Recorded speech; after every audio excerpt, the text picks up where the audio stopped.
puck is dropped, and it's showtime from downtown Winnipeg. Nice pass, a shot, they score! Shankly Cutter scores! What a stop by Hellebuck! Nikolai Ehlers off the faceoff! Ground Control, the official podcast of the Winnipeg Jets, hosted by Jets TV. Hello and welcome to Ground Control, the official podcast of the Winnipeg Jets. I'm your host, Tyler Esquivel, and joined, of course, as always, by Jets TV's Mitchell Clinton and 680 CJOB's Paul Edmonds. Gentlemen, before we get to talking about the Winnipeg Jets, it's a very special night here in downtown Winnipeg, as it's the Hockey Fights Cancer night and the annual game on the ice. Guys, this is a special night. You can tell Josh Morrissey obviously has a very personal and deep connection with this night this year, obviously with the passing of his father, Tom. Just what sticks out to you guys about this night and just why it's so special and touching? Well, the Compons for me as well. Tina Compon, who's been fighting cancer on and off for the last number of years, and the fact that Jamie's by her side, associate coach with the Winnipeg Jets, who has not been able to coach more than 2 games this year because he hasn't been able to leave her side for appointments and things like that. I have an aunt that was diagnosed about 2 weeks ago with breast cancer, so we are dealing with that as a family as well. So this is one of those nights where, as far removed as you think you can get from it, everybody is touched by this horrific ailment. Everybody, in some way, shape, or form, past, present, future. So it's a very important night that kind of gets toward the end of Cancer Awareness Month, Hockey Fights Cancer Month in the National Hockey League. It's always a special night in Winnipeg when we do it. I say we because we're all involved in it. And the lavender tie. And I think that color is now synonymous with Hockey Fights Cancer. And I'll be donning mine proudly tonight to help those in any way, shape, or form that I can fight this horrific ailment. All of the proceeds raised over the course of the month of November in the National Hockey League go to different charities locally and internationally to help find cures for cancers and other advanced researches. You can head to WinnipegJets.com and we will have all of the proper links that you need. There's a jersey auction. The Winnipeg Jets will be wearing special HFC jerseys during warm-up tonight. They are beautiful. Also, the Manitoba Moose rocked a very nice lavender jersey on Sunday for their game against the Milwaukee Admirals, and I believe those are on auction as well, raising money for Camp Quality. Gentlemen, on to the hockey now. The Winnipeg Jets coming off a pretty decent week, all in all. Obviously not getting the results that you want in terms of wins, Mitchell, but 2 very well-fought games out in Edmonton and Vancouver. Yeah, I mean, obviously they get the big win over the Edmonton Oilers on home ice, and that was huge for the Winnipeg Jets, just in terms of, they were coming in, the Oilers were, the Western Conference leading team, and of course there's Connor McDavid, Leon Draisaitl, and I mean, what more do you need in terms of getting inspired? And the Winnipeg Jets, through 40 minutes in that one, kept them both off the scoreboard, kept the entire Edmonton Oilers team off the scoreboard. Now, they get the power plays early in the third, and then McDavid and Draisaitl do their thing, and all of a sudden it's 4-2.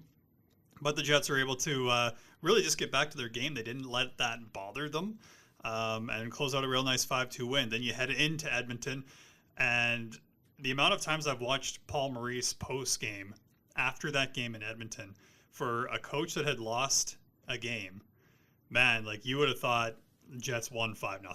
But it was just how the Jets had played in that game, how the Oilers had played. It was 2 really skilled, real fast teams just playing phenomenal hockey up and down the ice. Of course, Jets would have loved to have left there with 2 points. They get a well-earned 1. And then at the end of that very post-game availability, Paul Maurice says, but I am not worried. But he said, these 2 games against Edmonton cost us a lot in terms of energy. And then boom, they go into Vancouver and they fall 3-2. Now they lose, but controlled shot share, controlled the high danger chance. They basically, in every statistical category, they beat the Vancouver Canucks. The only one that they didn't beat them in was power plays, where they were held off. They didn't get any power play opportunities against the Canucks. But Paul Maurice just kind of said it was, it wasn't so much, energy that was the problem. They were there. It was just execution just wasn't quite there. They were just half a step off of it.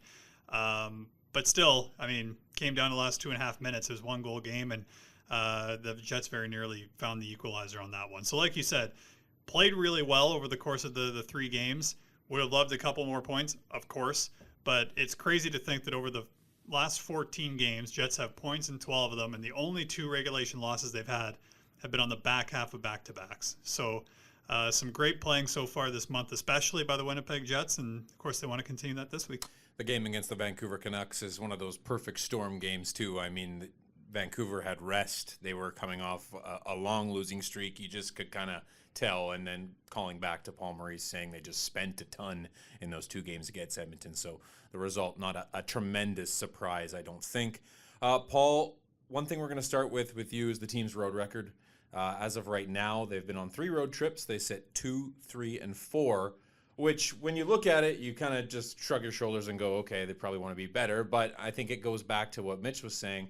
They've liked their game, and I think a lot of people could agree with that. Just what have you seen from the team on the road as they head on the road coming up this week? Well, the reason I bring this up, and when we were talking in kind of show planning for what we were going to talk about, I mentioned to you that it's probably time to talk a little bit about the road record because it was so good last year. It was 17-10. It was 7 games above 500. And there's that old moniker about playing 750 at home and 500 on the road, and that should be a really good season. And there's a lot of credence to that. That does exist. But if you can improve that road record beyond 500, you're going to have even a better season. And that might mean home ice advantage at some point in the playoffs or right through. So when I look at it now, the first thing that they had to do was improve their home record. And when you look at it, it's pretty stellar. I mean, the Jets come in this week at 7-1-1 at home with a game against Pittsburgh to kick it all off. And then they go back on the road. That's great. If they can continue where they are there, excellent.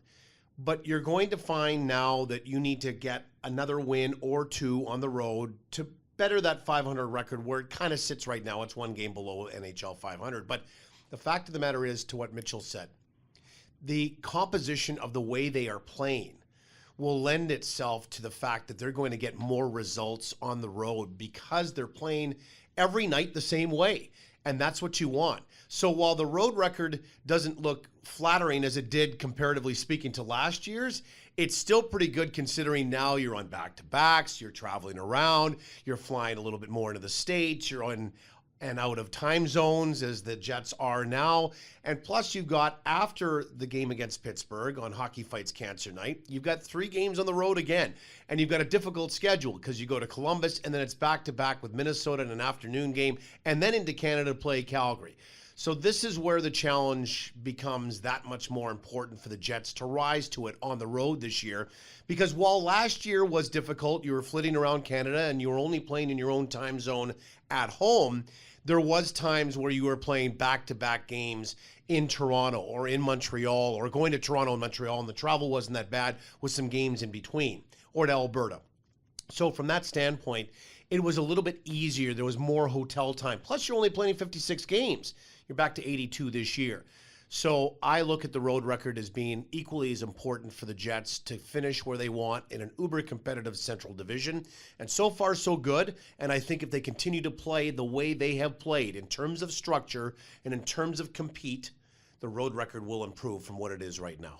Just building on your point there, talking about the consistency in their game over a stretch of time and knowing what they're going to get out of themselves each and every game. Andrew Kopp, following practice on Sunday, kind of called back to the 17-18 version of the Winnipeg Jets, who obviously we all know the success that group had and just how it reminded him of that time. And, you know, being here for the last X number of years, that was sort of the first time I heard a comparable to that really good hockey team. So hopefully that can continue for the Winnipeg Jets and they can continue having solid, consistent efforts. Someone who's putting out great efforts right now, Nikolai Ehlers. We can't not talk about him right now. 5-game point streak, goals in 3 straight, and they've all been beautiful goals. 13 points on the season. Jets have played 17 games, so it's a pretty good percentage. But I think at a certain point earlier on in the year, he was, down on himself, not scoring at the pace that he was used to, but he seems to have found his game. Mitchell, what have you seen from Ehlers and why has he been able to put the puck in the net? Well, Paul Maurice actually revealed a little something about Nikolai Ehlers yesterday, yesterday being Sunday, that yes, he had the non-COVID illness that I think was well known because there was a time there where he wasn't really practicing. But he also had a little bit of a groin injury going on a little bit earlier in the season. So for a guy like Nikolai Ehlers, who relies so much on his skating to be able to make things happen, that's a significant problem. So number one, like, good on him for, being able to get himself to a point that he was able to play. Like, that, obviously health is the main thing, but we always, with Nikolai Ehlers, you're always talking shooter mentality. Now, that doesn't always mean, getting the puck anywhere in the zone and putting the puck on net. It doesn't necessarily work like that. But Nikolai is always going to be in and among the shot on goal leaders on this team. And you look back at over the course of that 5-game point streak that you mentioned, his shots on goal are 6-6, 2-3, and 2. And then you talk about the kind of run he was on without getting rewarded. Against the last game that he didn't have a point, November 9th against the St. Louis Blues, he had 6 shots on goal in that one. So he's got 6 shots on goal in 3 of the last 6 games. He's a guy that obviously, with the line of Andrew Kopp and Mark Scheifele, they've been really good over the last little bit, just in terms of what they've been able to generate, not only off the rush, which is clearly, is something that the Jets do well, but in sustaining offensive zone time, which is something that the Jets are really focused on this year, because you get into the playoffs, as Paul Maurice always says, those rush chances are few and far between. You have to be able to generate offense in a different way, and that is what not only Nikolai Ehlers, but Mark Scheifele and Andrew Kopp have been able to do as a line together. How long that line stays together, we'll see, because as you know, as the season goes on, there's reasons that lines need to be switched, but even if they do get switched, it's something that Paul Maurice can go back to if he wants to. So for Nikolai Ehlers, just a guy that, like you mentioned, basically owns the top right corner of the net at this point. That's where each of his last 3 goals have gone in, and they've all been spectacular in their own way. But he's always, every single game, just someone to watch, because either whether it's a pass, a shot, a rush up the ice, Nikolai Ehlers is someone that is always exciting to watch. And every night when the puck is on his stick, it just feels like, especially right now over the course of this 5-game point streak, you just feel like something good is going to happen. Paul, Mitch mentioned it right there. The lines don't know how long they're going to stay together for, but as it stands right now, heading into Monday's game against the Penguins, Adam Lowry centering Yevgeny Svechnikov and Jansen Harkins. I'll let you go into it. Just what have you liked about this trio that Paul has put together? Well, I think, guys, it starts with Adam Lowry. He is always the constant on that line. And he even joked about it going back, a few months ago, many weeks ago, about how he's seen Kopp get elevated and Tanev moved out and Appleton get snatched off the expansion draft, and how he's sort of helped. He didn't say help develop some of these guys, but almost he was self-deprecating and saying that anybody that plays with him, there's a bit of a curse there that they always end up somewhere else. Well, there's a reason for that. And Adam's such a humble guy that he's not going to say that, but he makes players better around him. He's a big guy that can skate fairly well, that usually is in the top 1 or 2 in face-off percentage for the Jets, so he's reliable there. He plays a hard game. He has some team toughness to him. He has an element of nastiness as well. He's physical. He does all the things right. He's a pro's pro, and I mean, by extension, look at his dad's an assistant coach, played for a long time in the National Hockey League. So my point is this. You always know, as Paul Maurice talks about, having a place to go, quote unquote. You always know what you're going to get from an Adam Lowry line. And Adam Lowry makes better players around him. And Jansen Harkins has now found a full-time spot on the left-hand side, and I think he's enjoying that role. And as such, there's no more looking over your shoulder for Jansen as to whether I'm going to be in the lineup from night to night. Therefore, he can go out and play. It's like any coach that tells players, don't think, just react, right? That's what it is. Just go and play the game. You know how to play the game. We're going to adjust some things as we go along, but just go and play. Don't think, just play. And Jansen's doing that. And now you've got Evgeny Svechnikov, who's come over from the top line, and this guy was on an AHL contract to start before he gets an opportunity to play full-time because of some COVID things and some injuries and all that. It worked kind of in a perfect storm for him. ends up on the top line. Now he's with Lowry. This is an opportunity for Evgeny to show what he can do offensively with some of that skill set that he has. Not defer to Pierre-Luc Dubois or Kyle Connor, but to make the third line not only a great, reliable checking line, but also a line that can augment with some offense. And that would be generated by Svechnikov.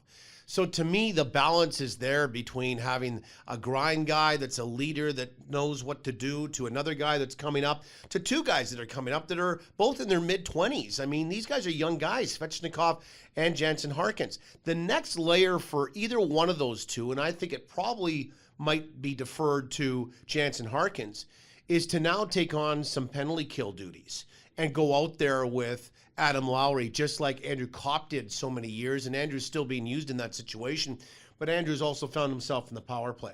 So this third line is so invaluable to the Winnipeg Jets because you can put them out there against the other team's best and not have to worry about matching up all the time, especially when you're on the road.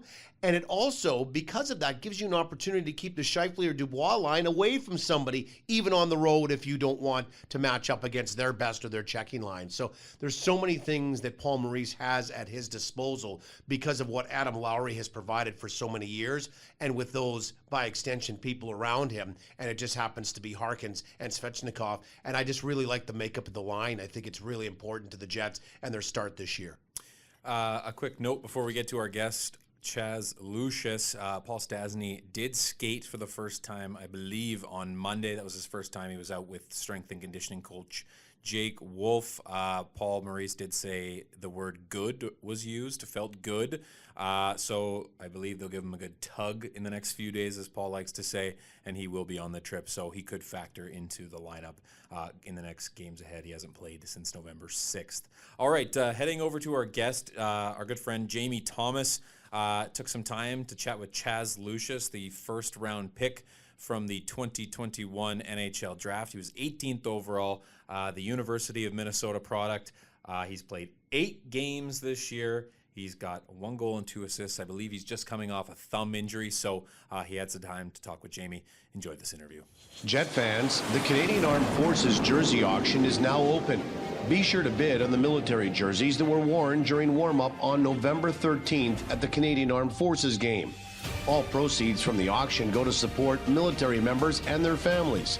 Place your bids on these one-of-a-kind collector's items at auctions.nhl.com/WinnipegJets. That's auctions.nhl.com/WinnipegJets. Hi, this is Eric Comrie, and you're listening to Ground Control, the official podcast of the Winnipeg Jets. Chaz, what's it like having 2 parents that were pretty good athletes back in their day? Obviously it's really special to have that for sure. I mean, a lot of our athletic abilities, including me and my brother, it comes from my mom and my dad. So, and just advice in general from them being high level athletes, it's really meant a lot. And I feel like it's really helped my hockey game and as well as my life as well. Well, you didn't really start it in hockey. So what was it about the frozen pond that attracted you to it? So originally I was actually born in Lawrence, Kansas, so didn't really get into hockey until I moved to Minnesota around 8 years old, and all my buddies were playing it. So I figured, hey, I might as well give this sport a try, and loved it ever since and never looked back. Okay. Well, here's the thing. Your mom was like a basketball standout. So what was her reaction when you said, I would like to play hockey? Honestly, she was pretty supportive about it. I mean, from a young age, she's always just said, if you're going to do something that you're passionate about and love to do. So, I mean, when me and my brother found out that we liked hockey more than basketball, it hurt her heart a little bit, but she supported us through it. Now, okay, I read this somewhere, and I want you to confirm if it's true or not. Your mom taught you guys how to skate. Is that true? Yeah, that's true, actually. Yep. Yeah, she'd get on the ice with us. We'd practice stopping and starting because we started hockey so late. So we basically spent a summer just like learning how to stop and start and skate. Yeah, it's pretty crazy. That's a really cool thing for your mom to do. That's for sure. Okay, so I know the recruiting rules have changed a lot since you were, in your early teenage years. But what was the recruiting process like for you and your brother? Obviously the recruiting process, I mean, it went great. Obviously my brother now, he just signed for the University of Minnesota yesterday. So that was pretty cool and exciting for him as well. But I mean, the recruiting process was nothing but great. I mean, ever since I was a little kid, I loved to play for the University of Minnesota one day as a part of my hockey career and hockey journey. So I'm glad I've had the opportunity to, start playing for them. So it's been really cool and exciting. Well, what's the thought process, or what's the excitement level for you to eventually one day play with your brother on the same team? Yeah, it's definitely pretty exciting. I mean, I'm definitely looking forward to that day. Growing up, me and him were always on the same team and on the same line. So I'm excited for us to come together again and play hockey together. It was a long process for you in your draft year, and we'll get to that in a second. But I mean, do you feel like you've talked about your injury so much that you'd rather not go back to there again? Yeah, I've definitely talked about my injury a fair share of times for sure. But I mean, it's something that, I mean, I don't mind talking about, but definitely have talked about it more than enough for sure. Well, we're not going to go there on that part of it. So I'm going to ask you, what were the 4 months previous to the NHL draft like for you, Chaz? It was pretty hectic and intense. I was almost doing like a call a day.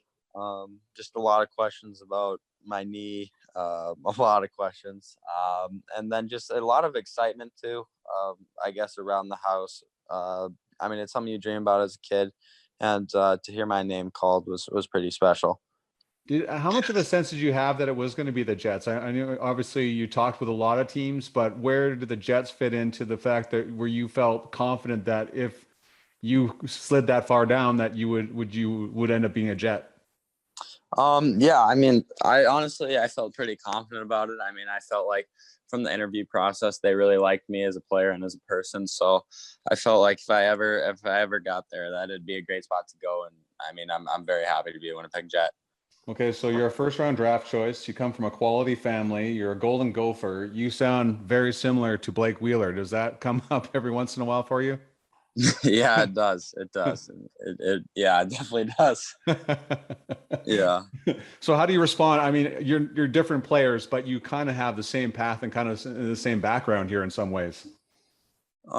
Yeah, I mean, obviously he's a little taller than me as a player, but yeah, but yeah, I mean, there is a lot of similarities with the paths we're taking, and obviously him playing for the Winnipeg Jets right now. I was drafted by the Winnipeg Jets, both University of Minnesota. So, I mean, yeah, it's pretty cool, and I mean that is pretty cool and exciting. Is there a lot of stuff of Wheeler around the University of Minnesota dressing room and in the rink, Chaz? Yeah, there is. Yeah, there is. A constant reminder. Yeah. So what have the past 4 months after the draft been like for you? After the draft, just preparing for the season to start and trying to play the best hockey I can for the University of Minnesota has kind of been my main focus. And then obviously school starting as well. Are you a big, is education important to you, Chaz? Yeah, it is important to me. I really like school and feel like at least college hockey is the path for me to go so I can get the education and obviously play hockey. And what are you taking? Business, marketing, and education. Oh yeah, man, that's serious stuff. So yeah. We hear a lot about Michigan this, Michigan that. Where did the Golden Gophers fit in right now in that hierarchy of men's hockey south of the border of the NCAA? Yeah, I think we're right there with them for sure. I mean, on any given night, we can beat any given team. So, I mean, given that, I mean, I think we have a really good team this year. I feel like we can go really far, and I'm looking forward to see how we put it together towards the end of the year and continue to. What's the biggest difference with college hockey as compared to playing with the U.S. development team? I'd probably just say the biggest thing, just older competition. But for the most part, I mean, keep to my game and try to play the best hockey I can for my team. Are you back to where you feel you were before your injury? Yes, I am. I do feel like I'm back to where I was. Is now that you've had a little setback with your thumb, how frustrating was that to have to deal with after everything you got to get where you are? Yeah, it was pretty frustrating for sure. I was playing a couple games on my thumb like being hurt. So that wasn't great. And I just tried to tough it out. But finally I was like, I can't do this anymore. Something's wrong with my thumb. So, I mean, when I found out that it was hurt, it kind of sucked. But I mean, at the same time, I mean, there's nothing you can really do about it besides have a positive attitude and build off of it. Well, we know a lot about Jimmy Roy up here. He's a legend. What's it been like dealing with him from time to time? Yeah, he's been awesome. He's a great supportive guy. I mean, he's been nothing but great ever since I got drafted, and I mean, I'm looking forward to continue to working with him. Are the conversations short, Chaz, or how do they change from time to time? I'd say every conversation is a little different. Obviously, less conversations right now since I'm not playing any games and I have a hurt thumb. But I mean, just anything. I mean, I feel like I can call him at any given time if I have a question or whatever the case may be. I feel like he's a great support system for me.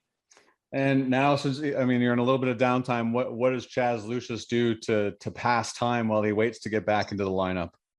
So I'm skating every day. I can't shoot or stick handle right now, but just skating, just keeping my cardio up and working out and lifting every single day. And are you a guy that watches a lot of hockey, or like when you're away from the ice, Chaz, or what other things do you take in? Yeah, I try to watch a lot of hockey. Honestly, I probably a game or two a night. I mean, probably a game a night. Just turn it on and see what's happening around the league, and also follow the league. Last one for you, and I'm sure you get this all the time. Who's the better hockey player, you or Cruz? I mean, I'd like to say myself, but Cruz would probably say himself. But I mean, I feel like we're two different players. I'm more of a shooter. He's more of a passer. So, I mean, yeah, that's all I got to say about that. Does it get heated, I guess? I know I said I had one last one for you, but does it get heated ever in the Lucius household with the brothers? Oh, yeah. We're two really competitive guys. So, yeah, it's tough. I mean, we're always doing something competitive, whether it be ping pong, shooting pucks, whatever the case may be. It's always competitive with me and my brother. Chaz, appreciate the time and all the best, and we hope to talk to you soon. Awesome. Thank you. Appreciate it. Shop where the players shop. Jets Gear and TrueNorthShop.com are your authentic team stores. Make sure to stock up on all your favorite Winnipeg Jets and Manitoba Moose merchandise today. Visit one of the 5 Jets Gear locations or shop online at TrueNorthShop.com. All right, well, the Winnipeg Jets get set for 4 games this week as we record this on Monday. Obviously, Monday night, 7:30 p.m. down at Canada Life Center. Get your tickets for all Winnipeg Jets games at winnipegjets.com/tickets. So, yes, 7:30 on Monday night against the Penguins, and then they head out on the road for an intriguing matchup with the Columbus Blue Jackets. And then the game I'm most excited for on this road trip is the Friday afternoon Thanksgiving matchup between the Minnesota Wild, as everyone knows what happened in Minnesota to start the year. So the Jets will be looking to avenge that tough game. And then also they close out the road trip with a back-to-back Saturday night in Calgary. Mitchell, what are you looking forward to on this trip? I think there's many areas you can go here. Well, it's hard to look past Pierre-Luc Dubois returning to Columbus. There's going to be that. Obviously, that was also going to be the situation where Patrick Laine would play against the Winnipeg Jets for the first time. He's injured, and of course, we want to send our condolences to him and his family as they lost Patrick's father, Harry, a little bit earlier this week. So obviously, best of wishes to him and his family in that regard. Yeah, and certainly I think for Pierre-Luc Dubois, that's going to be a night that he'll remember. I'm sure it's been circled on his calendar for quite a while. So will be interesting to kind of see how it goes. Whenever I say we, as in, we're the people that bring him there, but whenever, a player returns to like his old team or his old hometown, just to kind of see the coverage that he gets. I mean, even Adam Lowry in Calgary gets, like a big scrum around him, what used to be a scrum, I guess. So that'll be an interesting game for sure. The Thanksgiving Friday or American Thanksgiving Friday afternoon games, I always love. They're great. They're hope fantastic. There's breakfast. Oh, that would be the main thing. Also interesting that the Wild are going to be using an Indigenous art warm-up jersey. Remember when we were there earlier in the season, I was asked about the Wasac logo pin that I had on, and I'm sure it was something that was, in development because these things take a while. They worked with some Indigenous communities down there. to put together these jerseys, but I just thought it was interesting that I was asked about it, and then all of a sudden they've got these jerseys for warm-up. So that's a really cool thing. I'm looking forward to seeing those. And then I don't know if I've ever done a back-to-back like this, where it's 2:30 in the afternoon, and then you're crossing back into the Mountain Time zone for a 9 p.m. game against the Calgary Flames. I was trying to think, like, will they have a morning skate? Because usually on back-to-backs they don't, but your first half of your back-to-back is rarely an afternoon game, so maybe they will. I don't know. It'll be something to watch for. And Calgary's been a team that's really intriguing this year. Off to just an absolutely fantastic start. So it'll be 7 shutouts. Yeah, it's nuts what they've been able to do with their goaltending duo. And then, I mean, that's some Sutter hockey, I guess, is what a lot of tweets that I saw about them. So interesting to go up against the Calgary Flames, and then also talk to former Jets TV member Ryan Dittrich. That is one of the big perks about going to Calgary as well. This So is true. get to hear his takes on the squad. So yes, obviously an interesting road trip with Columbus, Minnesota, and Calgary, but a number of things to look forward to for the Jets. All right, Paul, we'll close the show out with you. Let's talk about player personalities. There's many different avenues we can take with this, and I think what sort of causes me to ask this question is Yevgeny Svechnikov wore the mic for Jets TV last week. Which was well done, by the way. Thank you. And that has nothing to do with me. That is all Yevgeny. I just edit the thing. But so my point being is Paul was then asked about it on Sunday at practice, and just, not so much the mic'd up itself, but just the importance of having those personalities in the room. You also spent a lot of time with the Winnipeg Goldeyes, where guys are together and tight on the bus and, not traveling in the lap of luxury like the Winnipeg Jets are in some cases. So just how important is it to have guys like a Schmidt, like a Svechnikov, and other personalities that balance the really high energy ones out, that create a positive environment and a culture that, brings players together and then translates to that on-field, on-ice success? I think the most important part of it is those personalities have to jive with, and let's face it, there's different groups in every office environment, and a dressing room in the National Hockey League is no different. Everybody gets along, but there's some guys that just gravitate to other guys better, and there's little groups here and there, right? They can all come together, but those guys, those personality guys, those unique sort of individuals, if you will, have to be the glue guys that everybody likes, all those groups like. They get along with everyone. And you just can't have an environment where everybody is just so serious all the time. It's stoic, they're robotic. It's too long of a season. You're together too often, too much, and you're there more than you're with your family. So you have to have those guys that make you laugh, pick you up, make you feel better, can have a joke, certainly can do an imitation, just to lighten the mood all the time. And Paul Maurice was talking about sort of that kind of scenario where the leaders just can't be talking all the time. The guys that are wearing a captain or an assistant's letter on their lapel just can't be the ones talking all the time. So you have those guys that are more loquacious, like Svechnikov, like Schmidt, and even Brendan Dillon to some degree. Kind of a bigger personality, but very calming, and likes to have a laugh or two too, but somewhat serious at the same time, but understands when you need to turn it on and off. And that's the thing that I think is most important about a guy like Nate Schmidt, is that you might characterize him as looking around like some of the court gesture type of, individual or personality, but he knows when to flick the switch, when it's time to play and when it's time to be serious. And those guys, I think, are vital and important to your group. Everybody needs the scorers, and everybody needs the grinders, and everybody needs, for a championship team, some guys that lighten the mood and bring everybody together. And that's not the difference, because the Jets have had those types of guys before. I just don't know that they've had an abundance of them like they have with this group, or the uniqueness of the personalities that you have kind of spread out over a few different guys, as opposed to just one guy, say like a Dustin Byfuglien. So very important to the structure of a team.